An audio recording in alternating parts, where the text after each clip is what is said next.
Olá, sejam todos bem-vindos à nossa websérie Infraestrutura 360 Graus.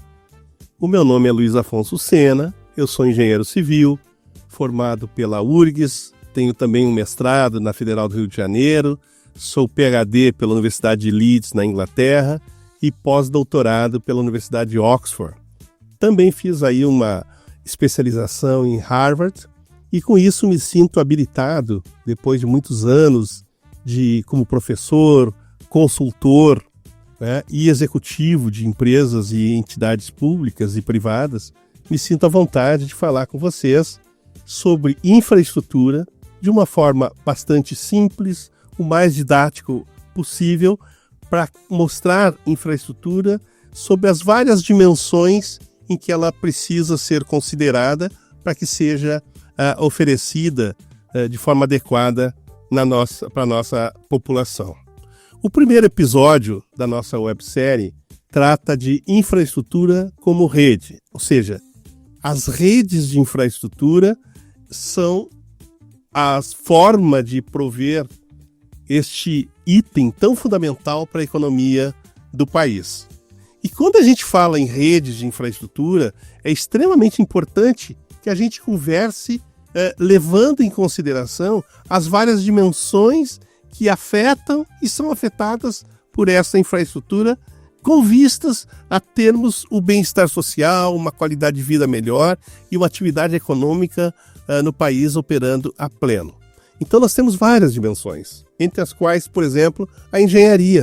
Obviamente temos que construir as nossas infraestruturas, redes de saneamento, de energia, de transportes, portos, aeroportos, etc.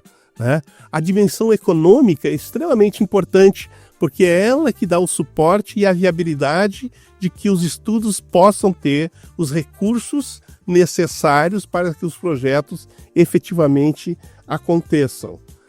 As finanças, obviamente, é extremamente importante, ou seja, ter o recurso na hora certa. Não adianta a gente ter dinheiro depois da necessidade ou muito antes da necessidade. O dinheiro precisa estar disponível exatamente naquele momento. Temos as questões de regulação hoje com a participação privada, e nós vamos ter na nossa websérie alguns itens de discussão que vão estar apresentando exatamente como a gente está estruturado para que o setor privado também possa participar. Então, regulação é extremamente importante. Bom, o marketing. Muitas vezes a gente tem bons projetos e a população acaba não sabendo nem por que eles estão acontecendo. Por exemplo, as concessões de rodovias, as concessões de saneamento e mesmo as concessões de distribuição de energia, muitas vezes as pessoas não entendem por que o setor privado está participando. As pessoas não querem pagar pedágio, não querem pagar tarifas, e na realidade tudo isso é uma engrenagem que assegura que, do ponto de vista econômico, os projetos sejam robustos e sustentáveis. Por falar em sustentável, a dimensão ambiental hoje é extremamente importante. Então nós temos que fazer projetos que ao mesmo tempo se incorporem adequadamente nas questões ambientais, e agora inclusive precisamos levar em conta o fato de que essa infraestrutura precisa ser resiliente, ou seja, suportar as mudanças climáticas que estão acontecendo e que aqui no Brasil a gente começa a perceber e sentir na pele, aliás, não apenas no Brasil, no mundo inteiro. E para também dar um fecho nesse primeiro momento da discussão sobre redes, é extremamente importante a gestão destas redes de infraestrutura de uma forma adequada, competente, eficiente, incorporando tecnologia que cada vez mais está presente nas nossas vidas. Quando a gente fala de redes, nós temos então redes, o metrô, por exemplo, é uma rede, o sistema de ônibus é uma rede, a água e o esgoto são distribuídos através de rede, a energia e assim por diante.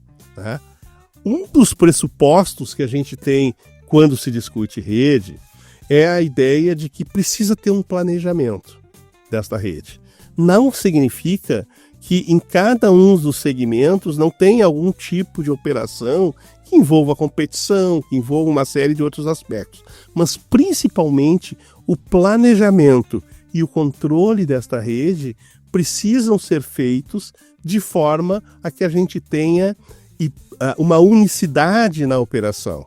Então, para dar um exemplo, uma rede de rodovias federais, ela não é separada da lógica de rodovias estaduais, que, por consequência, também não é separado da lógica de rodovias municipais. Então, a articulação, a integração entre a operação, uma operação conjunta, é extremamente importante que aconteça. Ao mesmo tempo, os ônibus, por exemplo, é a mesma coisa. Numa região metropolitana, por exemplo, né, nós temos os ônibus intermunicipais operando articuladamente com os ônibus urbanos e assim por diante. Então, essas várias dimensões, elas são extremamente importantes se a gente quiser ter redes robustas e eficientes. Agora, nós vamos apresentar um número que vai ser, em cada episódio da nossa websérie, apresentado, né, para despertar uma curiosidade e, eventualmente, trazer este número para evidenciar alguma característica. O primeiro número que nós vamos estar apresentando nessa primeira rodada, ela vai entrar com uma espécie de quiz. Quantas vezes a palavra infraestrutura aparece no texto da Constituição Brasileira? Pessoal, eu já fiz essa pergunta em vários lugares e, olha, são raríssimos os que conseguiram acertar. A resposta para o nosso quiz é surpreendente. O número é 2. Ou seja, apenas 2 vezes a palavra infraestrutura aparece na Constituição. É claro que muita gente pode dizer o seguinte: não, mas ela aparece sob outras formas, quando está discutindo os vários setores, etc. É verdade, né? Ela aparece de outras formas. Mas faltou, parece, uma ênfase maior em relação a quão importante é a infraestrutura para o nosso país. Aliás, na época da Constituição, infraestrutura ainda tinha hífen. Era infra, hífen e estrutura. No Brasil, a gente precisa fazer muitas reformas. Reforma política, reforma fiscal, tributária, uma série de reformas. Mas parece que as únicas que a gente tem feito com uma certa intensidade é a reforma ortográfica.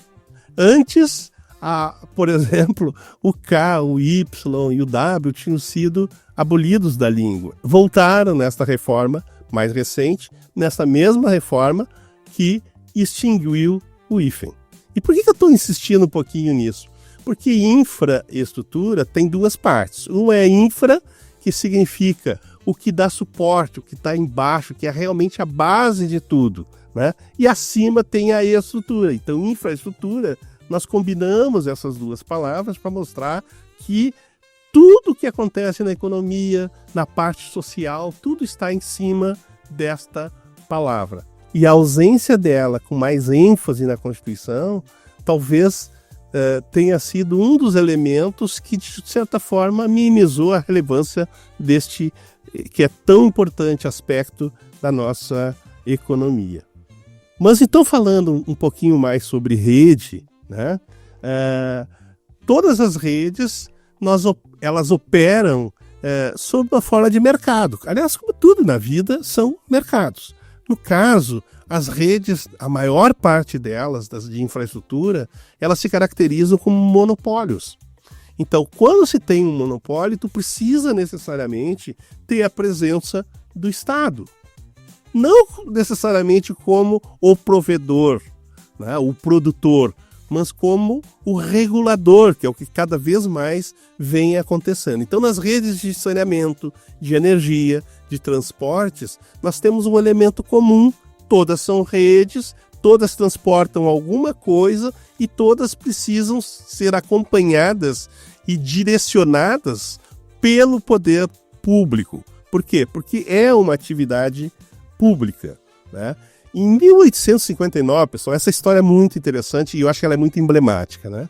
Em 1859, um estatístico chamado Chadwick, né, ele na Inglaterra, ele se deu conta de que a operação de redes de infraestrutura precisavam ser feitas de forma única.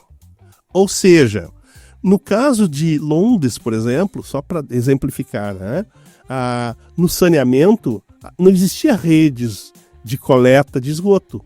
Então as pessoas simplesmente atiravam seus dejetos pela janela ou botavam em barricas para serem transportadas, mas era tudo de uma forma não integrada. Cada um dava uma solução para ela mesma. Ou seja, isso não é um mercado que se caracteriza como competição perfeita, como o mercado de escova de dente, de sapato e tantas outras coisas. Então ele se deu conta que a grande disputa que deveria haver nesse tipo de mercados não era uma competição dentro do mercado, um transportador de esgoto competindo com outro, mas a competição deveria acontecer pelo mercado. Então, uma única empresa, um único ente operando toda a rede. E isto asseguraria ganho de escala, escopo e de integridade da rede. Ganho de escala é quanto mais a gente produz, menor é o custo unitário. E ganho de escopo é se eu produzindo coisas diferentes, eu consigo subsidiar. Então, as áreas mais distantes, mais difíceis, que talvez tivessem as pessoas com menos renda, poderiam ser subsidiadas pelas áreas onde tinham uma densificação. E isto é válido para o saneamento, isto vale para transporte, vale para energia e vale para todas as infraestruturas. Para ilustrar tudo isso que eu acabei de comentar, eu queria que vocês observassem esta imagem que vai estar disponível aí para vocês. Olha só que interessante. Tem um menino com um device ali, um equipamento eletrônico, um celular, uma coisa qualquer, um tablet, né? E com os pés praticamente dentro de um esgoto, numa favela qualquer do nosso país. O que a gente pode tirar dessa imagem, né? Que para mim é uma coisa tão importante. Significa o seguinte: até a década de 80, essas duas indústrias, a indústria de telecomunicações e a indústria de saneamento, elas estavam no mesmo lugar. Nós tínhamos um telefone que custava alguma coisa com $5.000, as pessoas declaravam no imposto de renda, né? E aconteceu de lá para cá uma revolução. Hoje tem mais telefone do que pessoas no nosso país. Esta criança que apareceu na foto, ela provavelmente esteja conectada a 5G, brincando, acessando um jogo qualquer desses aí, né? Bom, e o saneamento correndo ali atrás. O que está acontecendo agora no Brasil com o marco do saneamento é uma revolução parecida com o que aconteceu lá em telecomunicações. Então, se hoje o Brasil é quase um benchmark em telecomunicações, queira Deus que também o seja em termos de saneamento. Para finalizar o episódio de hoje, fica uma dica que vai ser também dada ao longo de todos os episódios da nossa websérie. A dica de hoje é o nosso matemático e filósofo, que eu tenho uma admiração fantástica por ele, que chama Bertrand Russell. É um filósofo inglês, e aqui nós temos aqui embaixo, vai aparecer o endereço do YouTube de uma entrevista que ele deu na década de 50 ainda, falando sobre como ele enxergava o futuro da humanidade. E é impressionante a precisão com que ele descreve o cenário que nós estamos vivendo hoje. Bom, pessoal, então é isso, tá? Então nesse episódio a gente fez uma visão geral aí das questões de infraestrutura que precisam ser tratadas como rede. Infraestrutura é simples. Para que nós tenhamos um país que crescendo economicamente, precisa ter uma infraestrutura eficiente, mas sempre visto de uma forma muito simples. Muito obrigado, pessoal. Então nos vemos no próximo episódio para darmos continuidade para falar sobre infraestrutura.